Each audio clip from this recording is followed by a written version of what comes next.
არ არსებობს, მაგრამ ყველა სახელმწიფო ქმნის პირობას, რომ ბიზნესმა რაც შეიძლება მეტი ფული ჩადოს პოლიტიკური სისტემების განვითარებაში, არ აყენებს ოპოზიციური პარტიების ოფისებთან ვიდეო კამერებს, რათა დააფიქსირონ რომელიმე ბიზნესმენი ხო არ გაგიჟდება და ხო არ შეივლის ოპოზიციურ პარტიაში დასაფინანსებლად და რა თქმა უნდა არც ერთ ქვეყანას არ ყავს ისეთი არაეროვნული, დამოშიგნული, არაკაცი, არაადამიანური და უზნეო ბიზნესმენები, როგორიც ეს სამწუხაროდ საქართველოს გააჩნია. რა მორალი, რა თავდადება, რა ეროვნულობა შეიძლება მოსთხოვ ბეჟუაშვილებს, მეგობრებო, კეზერაშვილებს, კილიკებს, წყილიკებს, ზარალებს, კლიჩკები აქვს ბიზნესმენებს, ჭყონიებს, ლეკიშვილებს. მე შიგნით იმას ვასახელებ, შიგნით კაციჭამბებს, კოხოძეებს და იმათ, რომლებმაც ეს ბიზნესი გააკეთეს პოლიტიკაში ყოფნით და პოლიტიკაში დარჩენით სურთ გადაარჩინოს საკუთარი მრავალმილიარდიანი ქონება. რა თქმა უნდა, ისინი არც ერთ შემთხვევაში ისედაც არ დააფინანსებენ პოლიტიკურ პარტიებს, რომც არ იყოს მიღებული კანონი, მაგრამ სამომავლოდაც კი ეს კანონი თუ გამოჩნდა ვინმე წესიერი ადამიანი და პიროვნება ამ სფეროში, მასაც უსპობს საშუალებას აი ეს მოქმედება განაახლოს. და მე მინდა ყურადღება მიექციოთ ერთ მნიშვნელოვან გარემოებებს. მეგობრებო, ყველანაირი მაღალფარდოვანი ფრაზები, ყველა მაღალზნეობრივი იდეა და ეს იდეა ჩვენი თვითეულისა არის ქვეყნის გადარჩენა, ჩვენი შვილების ბედნიერი ცხოვრება და იმ პრობლემებისა და ტკივილების არ განმეორება, რაც გავიარეთ, ხო? ეს არის. ყველაფერი დარჩება განუხორციელებელი, თუ პარლამენტში დარჩა მაჟორიტარ დეპუტატთა კორპუსი. ეს არის ასპით და ბუდე, მეგობრებო. ეს არის კოლექტიური კობრების ინკუბატორი, რომელიც შეკავს და ზრდის შევარდნაძეებს, მხედრიონებს, გვარდიელებს, სააკაშვილებს, მერაბიშვილებს, ივანიშვილებს და ყველას მათ, ვინც საქართველოს დაღუპვაში შეიტანეს ლომის წვლილი. ეს არის უიდეო სამშობლოს გაყიდვაზე ამხედრებული საკუთარი ამომრჩევლის მოძულე დეპუტატთა ჯგუფი, რომლებმაც ჩაიგდეს ხელში საქართველოს მთელი ქონება იმ პირობით, რომ იქნებიან მორჩილნი ნებისმიერი ხელისუფლებისა. აბა თქვენ წარმოიდგინეთ, რამდენი მილიარდელია პარლამენტში. პურის ბიზნესი, საკუთარი პროდუქტების ბიზნესი, მილიარდელი თაწმინდის მაჟორიტარ გეგენავასია. მთელი საავტომობილო სერვისის ბიზნესი, საკურორტო ბიზნესი, ეს მრავალმილიარდიანი ინფრასტრუქტურები ბაღდათის დეპუტატის უსახო ვინმე კოხოძის ხელშია. მეგობრებო, მთელი ქალაქის ინფრასტრუქტურები, სადაც ფული კეთდებოდა მხედრიონის დროიდან, ნაძელადევის დეპუტატი სამადაშვილის განკარგულებაშია და მისი ოჯახი სარგებლობს და ხარობს ჩვენი ქვეყნისა და ერის უბედურებით. და რომელი ერთი ახალგორის დეპუტატს რამდენიმე მილიარდი ევრო აქვს ანგარიშზე და რამდენიმე მილიონად შეფასებული სასახლე აგერ ორთაჭელაში ვინმე ოვაშვილს. რაიონი დაიკარგა, რაიონი ოკუპირებულია, მაგრამ დაგვრჩა ამაყი მილიარდელი დეპუტატი, მაჟორიტარი დეპუტატი ახალგორიდან, რომელსაც ერთხელაც არ გაახსენდება წეროვანში ჩასახლებული თავისი თანატომელები და ჩვენი სისხლი და ხორცნი მათი დანაშაულებრივი პოლიტიკის შედეგად რომ მოხდნენ იქ. აი ახლა, აი ამის შემდეგ, რომელი ხელისუფლების შეცვლა გვიშველის, თუ ეს მაჟორიტარები დარჩნენ დეპუტატის სკამზე და დაიტოვეს მანდატები. არანაირი, მეგობრებო, პროგრესი არ იქნება. მიშა შეიძლება წავიდეს და დარწმუნებული ვარ წავა, მაგრამ ისინი აუცილებლად ნახავენ ახალ მიშას. და შეიძლება არანაკლებ უარეს. ამიტომ მთელი ერის ენერგია მომავალი წლიდან უნდა წარიმართოს საპროტესტო მოძრაობაში მაჟორიტარ დეპუტატთა კორპუსის გასაუქმებლად. სხვა ხსნა, სხვა გზა ჩვენ არ გვაქვს და ამ მიმართულებით ჩვენ ვაპირებთ ძალიან სერიოზულ საშინაო და საერთაშორისო პრესს და თქვენ ამას ნახავთ. ბატონშალვა, ექსპერტებმა გამოთქვეს აზრი, რომ უბრუნდები დაფინანსების საკითხს, რომ ბიძინა ივანიშვილმა აი ამ წინადადებით გაწყვეტილებით, უბრალოდ პარტიების დაფინანსებით, მათ მოუკლა პერსპექტივა პოლიტიკური ცხოვრების გაგრძელების. თქვენ როგორ ფიქრობთ, ეს მოხდა, თქვათ, მიზანმიმართულად თუ რა იყო, რა იდეა იდო ამაში? არ ეხლა მე ნამდვილად ვერ ვიტყვი რომ მას ეს სურვილი ქონდა რომ საკუთარი ჯერ კიდევ არ შექმნილი პარტია გაეჭედა ასეთ გაუგებრობაში და აქედანაც ჩანს რომ ეს კაცი მოდის პირადი მიზნებისათვის პოლიტიკაში და არანაირი გამოცდილება, არანაირი ანალიზისა და პროგნოზის უნარი არც მას და არც მის ირგვლივ შემოკრებილ საზოგადოებას არ გააჩნია და აი ახლა ეს პიარი რაც მათ ააგორეს ამ მილიონების ჩარიცხვის პოლიტიკურ პარტიებზე ვიმეორებ, ეს არის წმინდა წყლის პროვოკატორობა, პროვოცირება ხელისუფლების რო ასეთი კანონი მიეღო და მღვდელი გაპოვნობა. ეხლა ხომ უნდა გაითვალისწინო, რომ ის სადაც გადარეულია და ძალაუფლებაზე პათოლოგიურად შეყვარებული და ამას რო დაინახავს, რომ მილიონი გადაერიცხა რომელიღაც მის მოწინააღმდეგე, რეალურად პარტიას, იმასაც ხო გაითვალისწინებს, რომ ვაი თუ 10 იმდენი ხელზე გაატანა. ხო გაითვალისწინებს ამას? არაფერი, ეს არის აბსოლუტურად ტყუილი, არანაირი მუშაობა არ მიდიოდა, ხელისუფლება კანონებს კი არ იღებს, ჩარხია გაკეთებული, იმ ჩარხზე კლავიატურაა და სააკაშვილი დააჭერს ხელს, გამოიძახებს ძილის სიზმრების მინისტრს და ეთქვის, რომ წუხელ ვნახე ასეთი ცუდი სიზმარი და არიქა კანონი შეიყვანე იმ დაზგაში და გამოჩარხეთ ახალი კანონპროექტი გადმოვიდა. ისიც შეიყვანს, ეს მინისტრი არის ხან ადეიშვილი, ხან მერაბიშვილი, ხან ის კუბლაშვილი.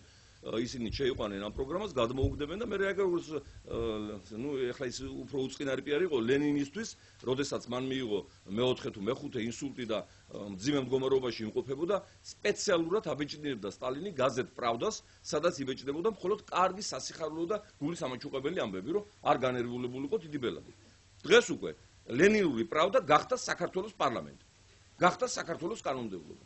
ეს არის სირცხვილი, ეს არის შავი ლაქა ყველა იმ დეპუტატის ხელზე, გულზე და სულზე თუ ასეთი გააჩნიათ, ვინც აი ამგვარ სამსახურს უწევს ჩვენს ხალხს, საკუთარ ქვეყანას, თუმცა მათი ქვეყანა არის იქ, სადაც გააჩნიათ მილიარდიანი საბანკო ანგარიშები და ნაყიდი აქვთ ყოფილი ჯვაროსნების პერიოდიდან აშენებული ციხესიმაგრეები, ეს არის შვეიცარი, ეს არის ავსტრია, ეს არის ბრიტანეთი, ეს არის ესპანეთი, პალმა დე მალიორკა და იგივე თქვათ გასიებულ ნაყოფიას, რომლის სახლი ჩვენ ერთად ვამხილეთ და რომლის სახლზე გაკრული გრანიტი, ურალის გრანიტი მარტო 20 მილიონი დოლარისაა, 300 კვადრატული მეტრი სასახლე აქვს კანარის კუნძულებზე და ეს არის დაახლოებით 90 მილიონი ამერიკული დოლარი.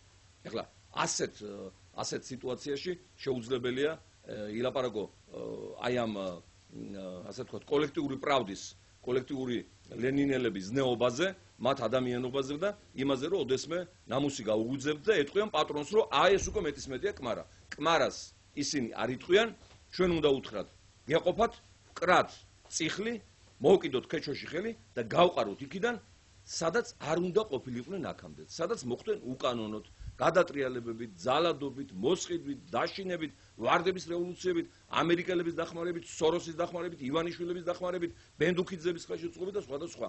ჩვენ თუ არ გავწმინდეთ ჩვენი სახელმწიფო პოლიტიკური სისტემა და თუ ვთქვით, რომ იცით, სააკაშვილი კია ცუდი, მაგრამ აი ვანო მერაბიშვილმა შეიძლება პოლიტიკური პარტია შექმნას და პოლიტიკაში მიიღოს მონაწილეობა, ეს ბატონი ივანიშვილის განცხადება ოფიციალური, ხო გახსოვთ არა? თუ ასე ვილაპარაკებთ, რომ ერთი წავიდეს და უგულავა და ბოკერია და მერაბიშვილი დარჩნენ, ეს ნიშნავს იმას, რომ საქართველოს გადარჩენა არ უწერია და სააკაშვილიზმი გაგრძელდება საუკუნეებით, თუ საუკუნეები საქართველოს რა თქმა უნდა ვერ გაატანს და ჩვენ წავიშლებით სოფლის პოლიტიკურ რიგიდან ძალიან დაჩქარებული ტემპებით. ამიტომ თლიანი წმენდა საჭირო სახელმწიფო აპარატის გაბატონებული კლასის დათქმვა აუცილებელი, მათთვის მითვისებული ქონების წართმევაა გარდაულად მომწიფებული საჭიროება, სხვა შემთხვევაში ხალხი ჩვენ დაგვიხოცებ, ეხლა ჩხარტიშვილმა გაიტაცა ჩვენი მამების და ბებიების მილიონიანი ანაბრები და წავიდა ინგლისში ცხოვრობს. მანამდე აფინანსა სააკაშვილი, ჯეშევარნაძე აფინანსა, მერე სააკაშვილი აფინანსა, ეხლა გაავრცელა ხმები, რომ თითქოს სდევნიან მას და იქ კარგია რა, ლონდონში პენტჰაუსში ცხოვრება და თანაც რომ გდევნიან და თანაც რომ მილიარდები გაქვს წაღებული და არანაირი პრობლემა არ არის. ეხლა ასეთი ადამიანები თავისი ნებით არ წავლენ ხელისუფლებიდან, სანამ არ ამოჰკრავ მართლა პანჩურს და არ გაუძახებ გარეთ. ეხლა სირცხვილია რა თქმა უნდა ჩვენ ისეთ თემებზე გვიწევს ლაპარაკი, რომ დღევანდელი კაცობრიობის ნებისმიერი ცივილიზებული და არაცივილიზებული ნაწილებად განსუფრებული იქნება ეს ხალხი, ცოტა შეიძლება ვერ არის კარგათო, მაგრამ ნუ რა ვქნათ, ეს მწარე რეალობაა, კაცო. რო გკითხავენ, უცხოელი რო გკითხავს, რამდენია პენსია შენთან და რო ეტყვი რომ 100 ლარია, რომელიც შეადგენს დოლარებში რაღაც 60-70 დოლარს, მე ჯობი აღარაფერი აღარ უთხრა იმას, რა კულტურა გაქვს, რა ისტორია გაქვს, რა გმირობებია შენ წინაპრებს ჩადენილი, შენი ენა, რომელიც საუკუნიდან და შენი ამბანი დაკანონდა, როდის მიიღე ქრისტიანობა, მას საერთოდ წამხდარი აქვს შთაბეჭდილება შენზე, რადგანაც შენ როგორც სახელმწიფო და ქვეყანა შენს წინაპარს, შენს ბებიას და პაპას არაფრად არ აგდებ. შიმშილით კლავ და აძლევ იმ თანხას, რომელ თანხასაც შეიძლება მათხოვარი აკეთებდეს ნებისმიერი ყველაზე დიდი თავშეყრის ადგილებში დღის პირველი ნახევრიდან შუადღემდე. აი ასეთი მდგომარეობა. რა თქმა უნდა, ეხლა ჯობდა გველაპარაკა წლის ბოლო უფრო ამაღლებულ თემებზე, უფრო სერიოზულ მიღწევებზე, იმაზე რომ აგერ კაცობრიობამ აღმოაჩინა იმ ცნობილმა ტელესკოპმა კეპლერმა დედამიწის მსგავსი პლანეტა ჩვენგან 6000 სინათლის წლის მოცილებით, სადაც ყველა მეცნიერული გათვლებით სიცოცხლე უნდა არსებობდეს და შეიძლება ცივილიზაციას და იმედია სააკაშვილები და უგულოები იქაც არ იქნებიან, თუმცა ეს დიდი შეღავათი ჩვენთვის ნამდვილად არ არის, ისევე როგორც სერიოზულად შეირყა აინშტაინის ფარდობითობის თეორია განვლილ წელს, იმის თაობაზე რომ სინათლის სხივია ყველაზე ჩქარი თურმე არსებულ სამყაროში და სხვა არანაირი ნივთიერება მასზე ჩქარი არ შეიძლება იყოს, დგინდება რომ ნეიტრინოა უფრო ჩქარი და აქედან გამომდინარე კაცობრიობა ფიქრობს აი ამ თემებზე. ჩვენ სააკაშვილის და მათი შევარდნაძის გადამკიდე ეს ერთი მოვლენაა. აბა ნახეთ ახლა შევარდნაძე ჯერ ხო დაყავდა იქ რა ქვია ვაკეში სააკაშვილი ბებია და შემოულოწუნესავით ეუბნებოდა ხალხს რომ ეს იქნება თქვენი მომავალი პრეზიდენტიო. გახსოვთ ხო ეს კარგად? ყველას ბევრი პატარები იქნებოდით, მაგრამ უფროსებისგან გეცოდინებათ, ხო? ეხლა ასე დაყავს ეს ასე ვთქვათ ამერიკის ახლა დანიშნული სატელიტი ივანიშვილი ფაქტურად დაყავს და აცხადებს, რომ აი ეს იქნება ყველაზე ღირსეული პრეზიდენტი, აუცილებლად იქნება პრეზიდენტი. დაგვანებე თავი. და საერთო ჯამში მან პასუხი უნდა ააგოს იმისათვის, რაც საქართველოში მოხდა და ხდება. ყველაფრის ავტორი და არქიტექტორი არის ედუარდ შევარდნაძე. და იმისათვის, რომ მას ეს უბედურებები ჩვენთვის გაეკეთებინა, რასაც აი ახლა დღეს გავდივართ და რასაც ხვალდაზეგაც აუცილებლად სამწუხაროდ გავივლით, ამისათვის დაუჟელად რომ შერჩენოდა ეს ყველაფერი, მან მიიღო გარანტიები რომ უკანონოდ მოპოვებული მილიარდები მისი ნათესავებისა იქნებოდა ხელშეუხებელი. ნუგზარ სად არის ნუგზარ შევარდნაძე, ცეზარა შევარდნაძე, გოგია შევარდნაძე, ახვლედიანი ფოტოსპორტი რო ქონდა 10 წლის განმავლობაში. ჯოხტაბერიძე მილიარდელების სიაში რო გადის. ეს უფასოდ ხდება თქვენ გონია და ხელშეუხებლობა შევარდნაძის ჰაერიდან არის ჩამოსული. არაფერი, ეს არის ერთი გარიგებული, ერთმანეთთან გარიგებული ბანდა, ნათესაური კლანია, მოგახსენებათ შარანგიები არიან შევარდნაძის სიძეები. ხო იცით? და იმავდროულად შარანგიები არიან სააკაშვილის კარის ბიზნესმენები. წადი ახლა და უყარე კაკალი, რომელია თეთრი, რომელია შავი, რომელია ავი, რომელია კეთილი, რომელია ბოროტი. ჩვენი გათვლებით ბოროტება არის თლიანი და ამ ბოროტების სფეროში შედის სააკაშვილის, შევარდნაძის კლანი და ფაქტურად ეს არის ერთი კლანი და ჩვენ სიმართლე თუ არ ვთქვით, ალბათ ნამდვილად არაფერი არ გვეშველება, არანაირი რევოლუციით, არანაირი დარაზმულობით. სიმართლე უნდა იყოს ჩვენი გამარჯვების ფუძეთა ფუძე და ამ სიმართლეს ჩვენ ვამბობთ. ბატონო შევარდ, თქვენ კი ბრძანეთ, რომ საქართველოში ერთადერთი ოპოზიციური პარტია არის ლეიბორისტული პარტია. ყველაზე მაღალი რანგის. მოუსყიდავი ოპოზიციური პარტია ასე ბრძანეთ. თუმცა თქვენი პარტია იყო ერთ-ერთი პირველი, რომელიც იგივე ივანიშვილმა დაწუნებულთა სიაში მოიხსენია და ხელისუფლებისგან მართულ პარტიად მიგიჩნიათ. ანუ როგორ ფიქრობთ, რამ გამოიწვია ქართული ოცნების ლიდერის გაღიზიანება თქვენი პარტიის? აი ოცნების თაობაზე მე ცოტა სხვა აზრის ვარ და ამ პიროვნების კონტექსტთან მიმართებაში. ეხლა ნამდვილად ცინიზმია, ნამდვილად კომიზმია იმ პიროვნებისგან სააკაშვილ ხელისუფლებასთან ალიანსში ლეიბორისტული პარტიის დადანაშაულება, რომელმა პიროვნებამაც დააფინანსა ვარდების რევოლუცია.